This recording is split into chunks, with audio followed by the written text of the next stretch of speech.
ఈ తరం అత్యుత్తమ బ్యాటర్ ఎవరు అనే ప్రశ్నకు ఎక్కువ మంది సమాధానం చెప్పే పేరు team India star batter Virat Kohli. ఈ విషయంలో ఎలాంటి అతిశయోక్తి లేదు.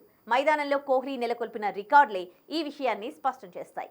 దిగ్గజ క్రికెటర్ల నుంచి ఈ తరం ఆటగాళ్ల వరకు అందరూ కోహ్లీనే ది బెస్ట్ అంటూ మెచ్చుకుంటారు. కానీ పాకిస్తాన్ మాజీ పేసర్ సోహైల్ ఖాన్ మాత్రం భిన్నమైన సమాధానమిచ్చాడు. విరాట్ కోహ్లీ కంటే టీమిండియా కెప్టెన్ రోహిత్ శర్మ ఎంతో నయమని, అత్యుత్తమ బ్యాట్స్మెన్ అని అభిప్రాయపడ్డాడు.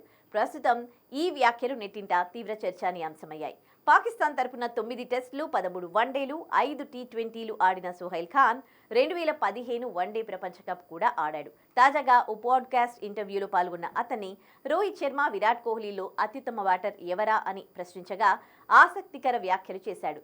కోహ్లీ అంటే నాకు గౌరవం ఉంది, ఎందుకంటే అతను చాలా పెద్ద బ్యాట్స్మెన్. కానీ ఓ బౌలర్గా నాకు విరాట్ కోహ్లీ కంటే రోహిత్ శర్మనే అత్యుత్తమ బ్యాటర్.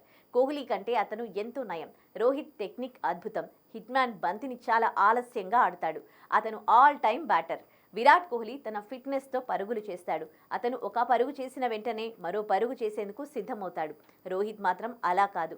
ఒక పరుగు చేసిన తర్వాత మరో పరుగు కోసం కనీస ప్రయత్నం చేశాడు. తన బ్యాట్తోనే పరుగులు చేస్తాడు. కోహ్లీ మాత్రం బ్యాట్తో పాటు వికెట్ల మధ్య పరిగెత్తుతూ పరుగులు రాబడతాడు. ఇది మంచి విషయమే, ఎందుకంటే అంత ఫిట్గా ఉంటేనే వికెట్ల మధ్య పరిగెత్తడం సాధ్యమవుతుంది అని సోహైల్ ఖాన్ చెప్పుకొచ్చాడు.